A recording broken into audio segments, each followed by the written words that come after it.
ઘડિયાળમાં જોયું તો 4 વાગી ગયા હતા. 4 વાગે હું ઉઠી ગયો અને કોમલ અને હું અમે બંને જણા રેડી થઈ ગયા. પછી હું ગયો ત્રિશાને ઉઠાડવા. ત્રિશા ઉઠી ગઈ. પછી મા અને દીકરી 2 જણા વાતો કરતાં કરતાં હાલે આવતા હતા.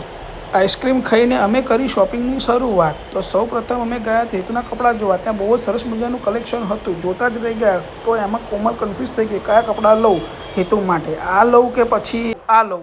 તો પછી અમે ગયા ત્યાંથી ત્રિશાના કપડાં લેવા માટે. ત્રિશાના કપડાં બી બહુ સરસ હતા. ત્રિશા બી ખુશ થઈ ગઈ. પછી અમે ગયા ત્રિશા કે મારે પર્સ લેવો છે, તો અમે પર્સ લેવા ગયા. ત્યાંથી અમે નીકળી ગયા. દિવાળી નજીક આવતી હતી તો ફટાકડા લેવા માટે.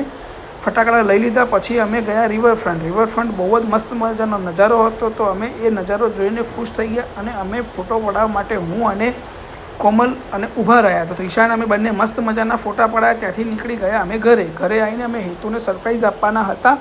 તો હેતુ એ સરપ્રાઈઝ જોઈને એકદમ ચોંકી ગયો. તો ચોંકી ગયો તો ભાણીબા બી અમારા ત્યાં રોવા માંડ્યા. તો ભાણીબા રોવા માંડ્યા. તો ત્રિશાએ ભાણીબાને બી મસ્ત મજાના ફટાકડા. ભાણીબા થઈ ગયા ખુશ. અંદર જોયું તો મમ્મી ભગવાનના દીવાબત્તી કરતા હતા અને આમ જોતાં જોતાં રાતના વાગી ગયા હતા 11:15. 11:15 વાગી ગયા. અમે બધા પછી સૂઈ ગયા. તો વિડીયો ગમ્યો હોય તો ચેનલને લાઈક કરો, શેર કરો અને સબસ્ક્રાઈબ કરો.